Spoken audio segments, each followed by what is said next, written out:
اگلے دن ایک سوال تھا کہ قرآن اور حدیث سے بتائیں کہ ذکر کرنے کا حکم کہاں ہے، اور پھر ذکر کرنا ہی ہے تو شیخ تلاش کرنے کی ضرورت کیا ہے۔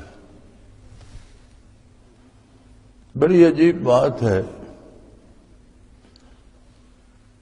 ان لوگوں سے پوچھو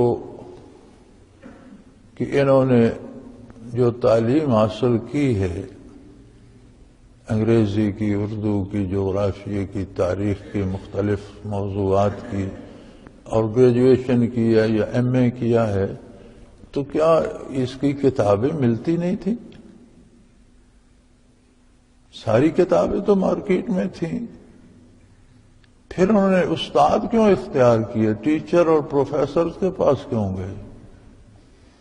کالج اور سکولوں میں کیوں گئے؟ کہ یہ جانتے تھے کہ بغیر استاد کے کتاب بھی کچھ نہیں بتاتی، کتاب بھی پاس ہو تو کوئی پڑھانے والا چاہیے۔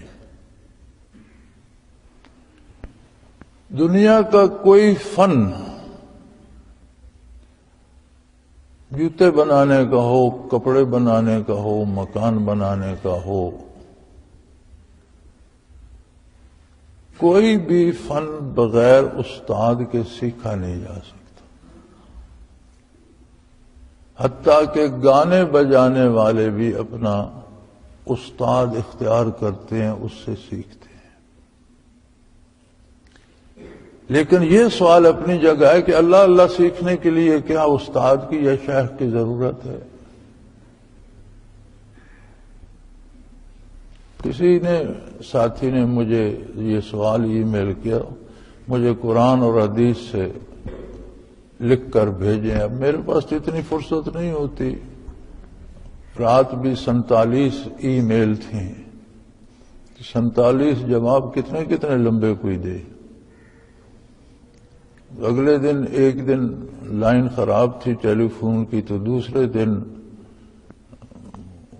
99 ای میل تھی۔ تو اب اتنے جواب کتنے کوئی دے گا؟ اس میں کتنی تفصیل قرآن سے حدیث سے لا کر مضمون لکھے گا؟ اور سوال یہ ہے کہ کیا شیخ کی ضرورت ہے؟ کمال ہے بھائی، اگر آپ کچھ سیکھنا چاہتے ہیں پھر تو استاد کی ضرورت پڑے گی، اور نہیں سیکھنا چاہتے تو آپ کی مرضی۔ یعنی دنیا کے سارے کاموں میں تو انہیں پتہ ہے استاد چاہیے، دین کے لیے کیا ضرورت ہے؟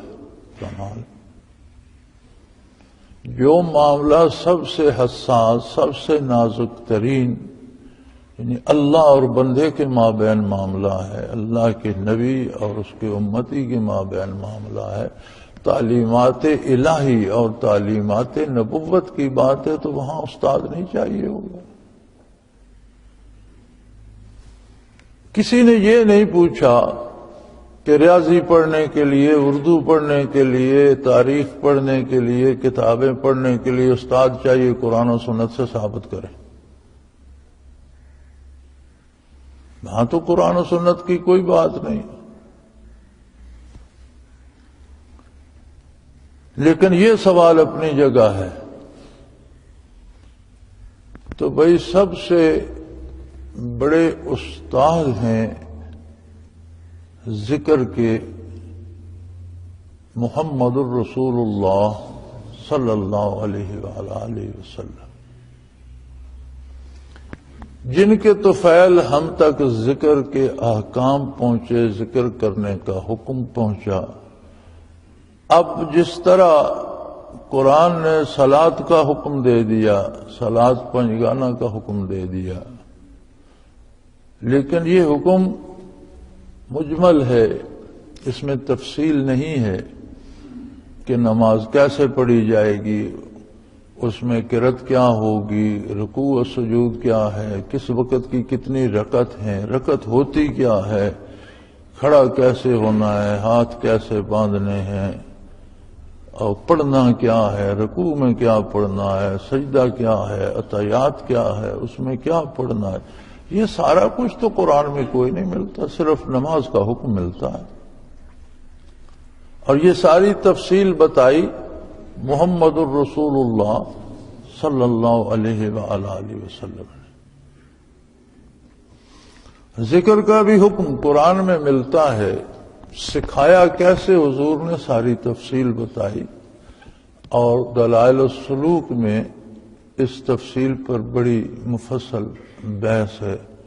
جو صاحب تفصیل جاننا چاہیں تو دلائل السلوک پڑھیں. اور الحمدللہ پچھلے اجتماع میں ہم نے دلائل السلوک پر تشریح کی تھی اس کی، چونکہ وہ ایک تحقیقی کتاب ہے اور حضرت رحمۃ اللہ علیہ کے معیار کے ارشادات ہیں اس میں، اور عام آدمی کی سمجھ میں آنے والی نہیں ہے، مشکل لگتی ہے. تو ہم نے کوشش کی تھی کہ اسے آسان کر دیا جائے. انشاءاللہ چھپ کر آ گئی تو بہت آسان انداز میں سمجھ آ جائے گی. تو اس میں ساری تفصیل حضرت رحمۃ اللہ علیہ نے بڑی تحقیق سے نقل فرمائی ہے. اور ذات نبوی کا تو کمال یہ تھا کہ ذکر جتنا بھی کوئی کرتا رہے، صدیوں اس کی عمر ہو اور صدیاں ذکر الہی میں بیت جائیں، تو جتنے منازل بھی پائے گا ولایت کے منازل پائے گا. وہاں ایک نظر کی بات تھی جس پر ایمان لانے کے بعد حضور اکرم صلی اللہ علیہ وسلم کی نظر پڑ گئی، یا اس کی نظر حضور کے وجود باوجود پر پڑ گئی، تو وہ شرف صحابیت سے سرفراز ہو گیا.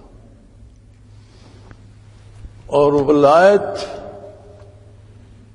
کتنے بھی منازل ہو جائیں، دنیا کے سارے ولی بھی جمع کر لیے جائیں، تو ایک صحابی کی خاک پاک کو نہیں پہنچتے.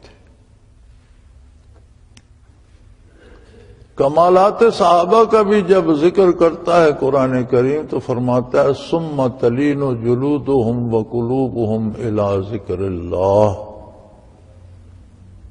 جلد جسم کا انتہائی باہر کا حصہ ہے اور قلب جسم و جان کا مرکز ہے، انتہائی اندرونی حصہ. فرمایا ان کے تو جلد سے لے کر دل تک، یعنی ہر باڈی سیل، وجود کا ہر ذرہ ذاکر ہو گیا.